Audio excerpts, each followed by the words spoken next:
स्वागत है आपका एक बार फिर से आपके अपने यूट्यूब चैनल एस्पिरेंट्स राइजर पे। और मैं हूं आपका दोस्त रवि और मैं वेलकम करता हूं आप सभी लोग का आपके अपने यूट्यूब चैनल पे। अब आज हम लोग क्या करने वाले हैं, मैथ्स प्रैक्टिस सेट जो उत्तर प्रदेश पुलिस कांस्टेबल और एसएससी जीडी एग्जाम के लिए हम लोग कर रहे हैं। उसी में आज हम लोग सीरीज को आगे बढ़ाएंगे क्योंकि अब एग्जामिनेशन को ज्यादा टाइम बचा नहीं है। 5 के मंथ में हम लोग आ गए हैं, 17 और 18 तारीख को एग्जाम है। ठीक है, आज हम लोग देखेंगे कुछ बढ़िया से क्वेश्चन, है ना, स्पेशल अप्रोच, बेस्ट अप्रोच कह सकते हैं, और देखेंगे कि क्वेश्चन को कैसे सॉल्व करें। ठीक है, और मैं बढ़िया बढ़िया क्वेश्चन लेकर के आया हूं। आइए बिना डिले के हुए आइए स्टार्ट करते हैं। दोस्तों पहला क्वेश्चन देखते हैं। देखिए क्या दिया गया है। एक आयताकार प्लाट की लंबाई इसकी चौड़ाई की 3 गुना है, 3 गुनी है। ठीक है, यदि इस आयताकार प्लाट का क्षेत्रफल 7803 यानी 7803 मीटर स्क्वायर हो तो इसका परिमाप कितना होगा। ठीक है, तो बेसिकली हमें जो आयताकार प्लाट दिया गया है इसका हमें परिमाप यानी कि पेरीमीटर बताना है। ठीक है, तो देखिए कैसे सॉल्व करेंगे। देखिए सबसे पहले हमें क्या दिया गया है, लंबाई और चौड़ाई में रिलेशन। लंबाई और चौड़ाई में रिलेशन क्या है, तो कह रहा है कि लंबाई जो है वो चौड़ाई की 3 गुनी है। तो अगर हम चौड़ाई को x मान लें तो लंबाई कितनी हो जाएगी, 3x हो जाएगी। ठीक है, और हम जानते हैं क्षेत्रफल क्या होता है, क्षेत्रफल होता है आयत का क्षेत्रफल क्या होता है, आयत का क्षेत्रफल होता है लंबाई गुणे चौड़ाई, लंबाई गुणे चौड़ाई यही होता है। तो लंबाई कितनी है 3x और चौड़ाई कितनी है x। जब इसको सॉल्व करेंगे तो क्या आना चाहिए, 7803 यानी 7803। ठीक है, ये आना चाहिए। तो अब देखिए यहां से क्या हो जाएगा, 3x स्क्वायर बराबर 7803। 3 से इसको कैंसिल कर दीजिए तो 3 से कट जाएगा, ये 3 से 2 बार में कट गया 6, 1 बचेगा, 3 से 6 बार में कट जाएगा 18 और 0 आ जाएगा, 3 बन जाएगा 3। तो एक्स स्क्वायर क्या आ गया, एक्स स्क्वायर का मान आ गया 2601। और हम जानते हैं कि ये 51 का स्क्वायर होता है, नहीं ये एक्स बराबर यहां से आ जाएगा 51, ये 51 का स्क्वायर होता है। ठीक है, तो एक्स का मान आ गया 51। तो हम कह सकते हैं कि लेंथ और ब्रेथ का मान हमें मिल जाएगा यहां से, क्योंकि ब्रेथ हमने एक्स माना था तो एक्स हो गया, ब्रेथ हो गया 51 और लेंथ हमने 3x माना था, लेंथ हमने क्या माना था 3x, तो 51 का 3 गुना हो जाएगा। 51 का 3 गुना कितना होगा 153। ठीक है, तो हमसे क्या पूछा, हमसे पूछा परिमाप कितना होगा। परिमाप हम जानते हैं क्या होता है, परिमाप यानी कि पेरीमीटर होता है 2l+b या फिर सम ऑफ ऑल साइड बोल सकते हैं। तो रख दीजिए बस यहीं पर, कितना आएगा 2 अंदर 153 और 51, 153 + 51। जब आप जोड़ेंगे तो यहां से क्या आ जाएगा, दोनों को जोड़ दीजिए तो कितना होगा 50 में अगर 150 तो 150 में 50 जोड़ेंगे तो 200 और 3 और 1 4, 204 यानी 2 गुणे 204, 2 गुणे 204। और हम जानते हैं ये कितना होता है, 2 × 4 कितना होगा 8, यानी कह सकते हैं 408, 408 मीटर जो है आंसर आ जाएगा। सारी चीजें मीटर में दे रखी थी। तो option number A is the right answer. देख लीजिए सोल्यूशन एक बार।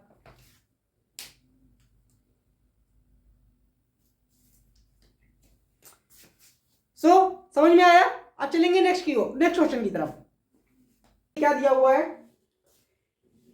कह रहा है यदि किसी भिन्न के अंश में 150% की वृद्धि कर दी जाती है, ठीक है, और भिन्न के हर में 20% की वृद्धि कर दी जाए तो परिणामी भिन्न 10/9 हो जाती है। मूल भिन्न का 200% क्या होगा। हमें बताना है कि जो भिन्न पहले थी उसका 200% यानी कि 2 टाइम क्या होगा। ठीक है, तो देखिए कैसे सॉल्व करेंगे। ओब्वियसली भिन्न का क्वेश्चन है तो हमें 2 वेरिएबल यानी एक्स वाई तो मानना ही पड़ेगा, या ए भी मान लीजिए, जो भी मानना है मान लीजिए। ठीक है, तो देखते हैं हम लोग कैसे इसको बना पाएंगे। मैंने मान लिया कि स्टार्ट में भिन्न क्या था, x/y था। ठीक है, अब देखिए x/y था। अब जब किसी चीज में 150% की वृद्धि कर देते हैं, जब किसी चीज में 150% की वृद्धि कर देंगे तो वो स्वयं का कितना हो जाएगा, खुद का हो जाएगा 250%। कितना हो जाएगा 250%। और 250% हम जानते हैं कि हम क्या लिख सकते हैं 250% को, परसेंटेज से नीचे 100 आएगा, तो मैं इसको क्या लिख सकता हूँ पाई बाई 2 लिख सकता हूँ कि नहीं लिख सकता हूँ। तो इसका मतलब ये क्या हो जाएगा 5x/2। कोई दिक्कत? हमने भिन्न को x माना था, 150% से इंक्रीज कर दिया, तो जब कोई चीज 150% बढ़ जाएगी तो 250% हो जाएगी, तो 5x/2 हो गया। ठीक है, आगे देखिए फिर क्या कह रहे हैं वो। अब हर में 20% की वृद्धि कर दी गई। हम जानते हैं 20% क्या होता है, 20% क्या होता है 1/5 होता है। 5 से 1, अगर 5 से 1 बढ़ जाएगा तो कितना हो जाएगा 6 हो जाएगा। तो अगर मान लेते हैं कि भिन्न y थी, तो ये 1/5 बढ़ के कितनी हो गई 6/5, यानी कि क्या हो जाएगा 6/5y। ठीक है, अब वो क्या कह रहा है, तो क्या आएगा परिणामी भिन्न 10/9 हो जाती है। तो अब ये हो चुका है 10/9 यानी 10/9। ठीक है, तो बस अब कुछ नहीं करना है, बस सॉल्व करना है बस। देखिए तो हम जानते हैं, देखिए मैं इस वाले 5 से इसको इस 10 को काट सकता हूँ 2 बार में। मैंने इसको कट कर दिया। ठीक है, ये 5 चला जाएगा ऊपर, तो कितना हो जाएगा 5x अपॉन, और ये 2 नीचे आगे से मल्टीप्लाई हो जाएगा, तो 6 2 जा कितना होगा 12 इज इक्वल टू 2/9। ठीक है, यही होगा। आप काट भी सकते हो, काट दो इसको, 3 से कट जाएगा, 3 4 जा 12, 3 3 जा 9। अब कर दीजिए क्रॉस मल्टीप्लाई, 3 का 5 से मल्टीप्लाई होगा 3 5 जा 15x, और 4 का मल्टीप्लाई होगा 2 से होगा, तो क्या हो जाएगा 4 2 जा 8y, 4 2 जा 8y, ये y था ना यहाँ पे। ठीक है, तो अब देखिए x का मान आ चुका है 8 और y का मान आ चुका है 15। इसका मतलब हमारा मूल फ्रैक्शन क्या था x अपॉन y, और x अपॉन y तो हम जानते हैं क्या आ चुका है हमारा 8/15। देख लीजिए 8/15। लेकिन क्या उसने ये पूछा है, उसने ये नहीं पूछा, उसने क्या पूछा, उसने कह रहा है 200% कितना होगा, तो 200% जानते हैं 100% का डबल 200%, तो इसको 2 से मल्टीप्लाई कर दीजिए। ठीक है, तो कितना आ जाएगा 16/15। तो इस क्वेश्चन का राइट आंसर क्या हुआ 16/15। ठीक है, ऑप्शन नंबर कौन सा बी, देख लीजिए एक बार।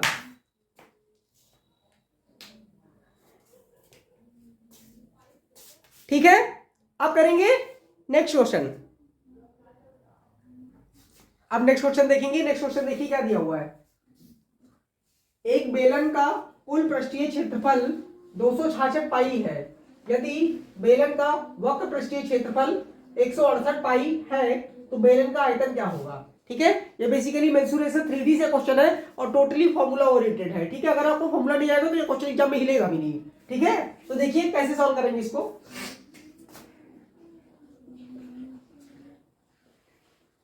हम जानते हैं कि बेलन का कुल पृष्ठीय क्षेत्रफल क्या होता है, इसका फॉर्मूला क्या होता है 2πr h+r, यही होता है। ठीक है, और वक्र पृष्ठ का क्षेत्रफल क्या होता है 2πrh, ये होता है। ठीक है, और इन दोनों का जो है वैल्यूज दे रखी है कितनी 266 पाई, और इसका दे रखा है 168 पाई।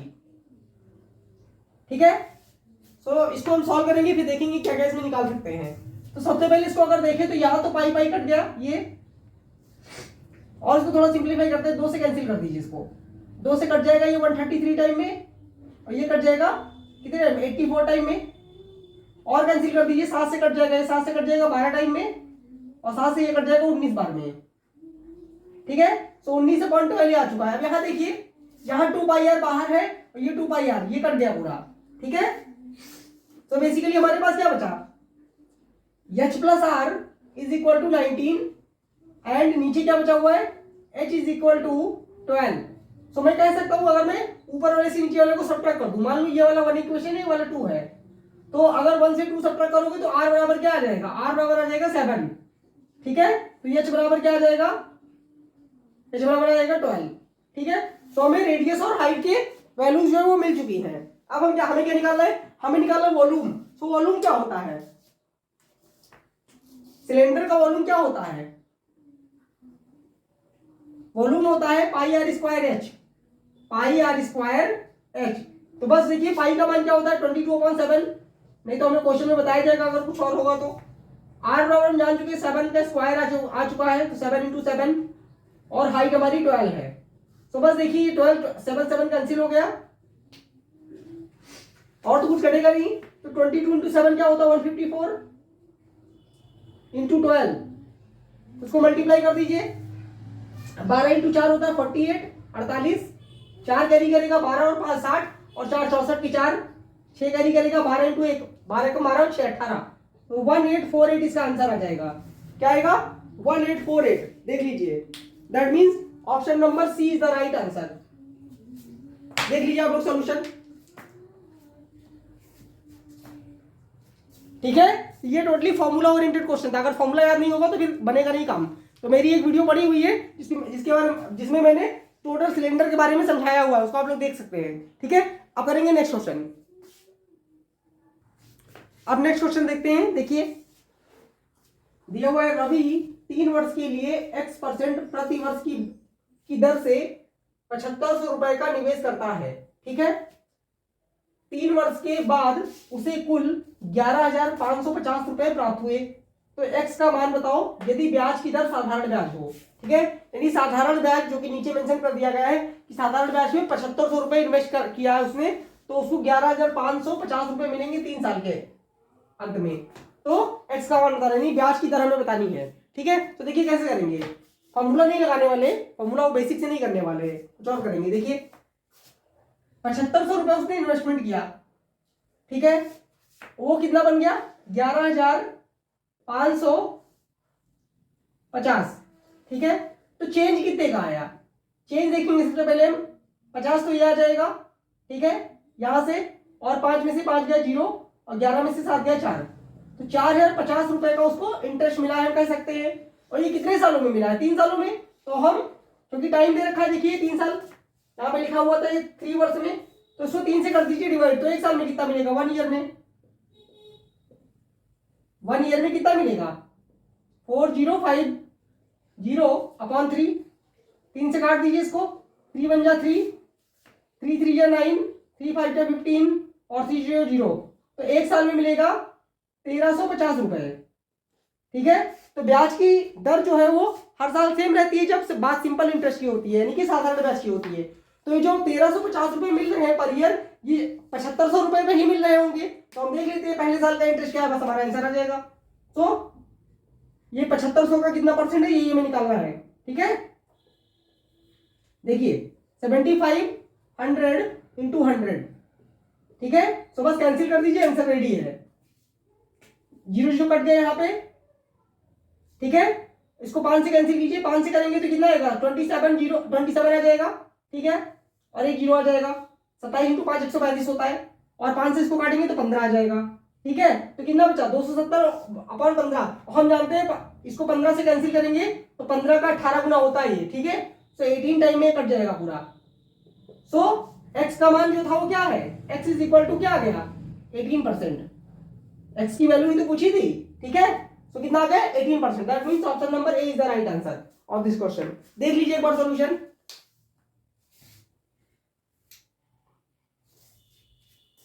ठीक है, एग्जाम में हम फॉर्मूला अवॉइड करते हैं जो लगाना होता है, इसीलिए नए नए अप्रोच सीखते हैं। अब देखेंगे नेक्स्ट क्वेश्चन। नेक्स्ट क्वेश्चन देखिए क्या लिखा हुआ है। कह रहा है किसी नाव द्वारा धारा के अनुकूल 4 घंटे में और धारा के प्रतिकूल 8 घंटे में तय की गई दूरी 280 किलोमीटर है। ठीक है, और धारा की गति 5 किलोमीटर प्रति घंटे है। तो स्थिर जल में 500 किलोमीटर तय करने में नाव द्वारा लगने वाला समय बताइए। ठीक है, तो बेसिकली हमें नाव की स्पीड बतानी है, यानी कि हमें क्या बताना है। ठीक है, हमें बताना है कि नाव जो है कितना समय लेगी अगर स्थिर जल में 500 किलोमीटर उड़ जाएगी। ठीक, सो देखते हैं इसको कैसे सॉल्व करेंगे। ठीक है, तो देखिए इसको कैसे सॉल्व करते हैं। क्या दिया हुआ है, हम जानते हैं जब नाव धारा के साथ जाती है तो नाव की स्पीड यानी कि नाव की गति और धारा की गति को ऐड करते हैं यानी जोड़ते हैं। तो पहले नाव जा रही है जब धारा के साथ में, तो क्या होगा धारा की स्पीड हमें दिया हुआ है 5 किलोमीटर पर घंटे है। ठीक है, तो नाव की स्पीड हमने x मान ली और धारा तो 5 किलोमीटर प्रति घंटे रफ्तार से यही है, और ये 4 घंटे चल रही है, 4 घंटे में चलेगी। ठीक है, फिर उसने क्या कहा, उसने कहा और क्या चलेगी वो, और वो 8 घंटे में कुछ जाएगी।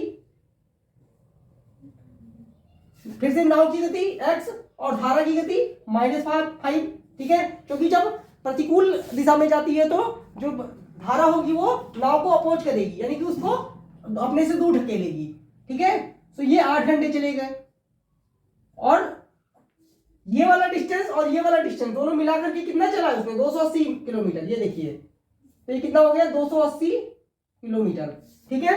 तो बस इसको एक इक्वेशन सॉल्व करना है और आंसर आ जाएगा। देखिए कैसे, मैं 4 से इसको कैंसिल करता हूं, 4 1 जा 4, 4 2 जा 8 और 4 7 जा 28, कट गया, ये 70 आ गया। फिर इस यहां देखिए, यहां क्या बचेगा, x + 5 प्लस यहां देखिए 2 का अंदर मल्टीप्लाई होगा तो 2x, और ये 2 5 जा 10 आ जाएगा माइनस का, तो यहां 70 आ जाएगा। अब यहां देखो 2x है तो 3x बराबर क्या आएगा, और ये 5 यहां देखिए, ये 5 जो है इस 10 से सब्ट्रैक्ट होगा तो -5 आएगा, और -5 पीछे आके ऐड हो जाएगा, 75 आ जाएगा। तो 3x की वैल्यू आ गई 75। तो x की वैल्यू क्या आएगी, 25। x की वैल्यू क्या आ गई, 25, यानी कि बोट की स्पीड आ चुकी है 25 kilometre per hour, 25 kilometre per hour, ये बोट की स्पीड है। अब क्या बोल रहा है, वो नाव की स्पीड है। तो स्थिर जल में 500 किलोमीटर जाना है उसको, जब स्थिर जल में जाएगी तो वो केवल बोट का स्पीड यूज होगा, यानी कि 500 किलोमीटर जाने में 25 किलोमीटर प्रति घंटे की रफ्तार से वो चलेगी। तो कितना टाइम लगेगा, हम जानते हैं 25 का 2 गुना होता है ये 50, तो 2 आ गया, ये 0 आ गया, तो उसको कितने घंटे का टाइम लगेगा, 20 घंटे का। दैट मीन कौन सा ऑप्शन सही है, option number B is the right answer. देख लीजिए आप लोग एक बार सॉल्यूशन।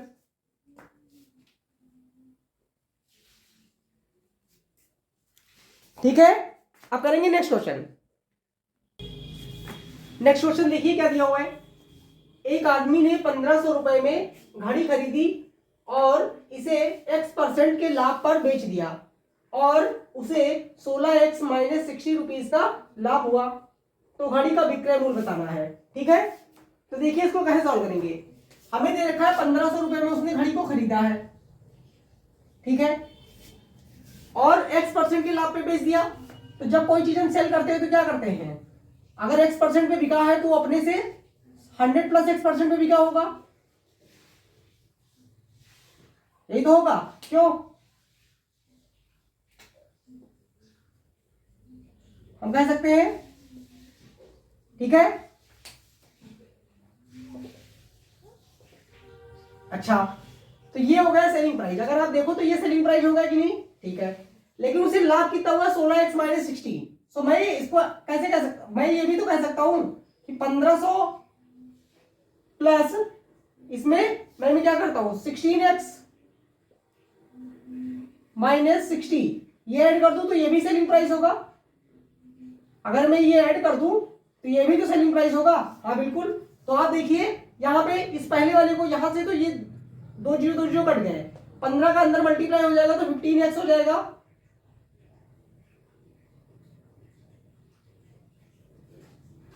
नहीं 1500 हो जाएगा, प्लस 15x हो जाएगा, इज इक्वल टू, क्योंकि ये सेलिंग प्राइस है और ये वाला पूरा भी सेलिंग प्राइस है, तो यहां क्या होगा, देखिए अगर मैं ये 60 यहां से घटा दूं तो क्या आएगा, 1440 और प्लस 16x। देखिए इतना पहले, यहां तक कोई दिक्कत परेशानी नहीं बताइए, ठीक है। सो अब देखिए क्या करना है, नंबर वाले एक साइड में, वेरिएबल वाले एक साइड में, तो ये 15x उधर जाके माइनस होगा तो हो जाएगा x, और 1500 से 1440 माइनस होगा तो आ जाएगा 60। सो यानी कि उसे x का मान आएगा 60, और उसने x% की जो है प्रॉफिट पे, लाभ पे बेचा था।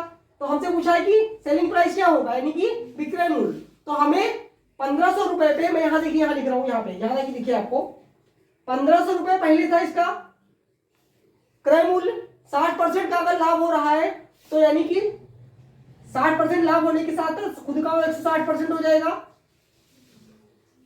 अपॉन में 100, 2 0 2 0 कट गए, तो 16 × 15 क्या होता है, 240, और 1 0 आ जाएगा, तो विक्रय मूल्य क्या आ जाएगा, 2400।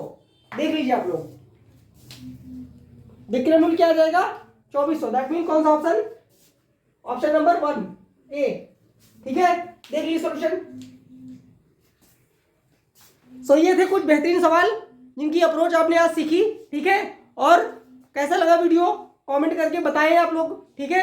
और आप किस तरीके के क्वेश्चन चाहते हैं, क्या अच्छी प्रैक्टिस हो रही है कि नहीं, ये भी आप लोग कमेंट बॉक्स में बता सकते हैं। आप मिलेंगे अगले सेशन में, तो तब तक के लिए थैंक यू सो मच। अगर वीडियो पसंद आए तो लाइक करें, शेयर करें।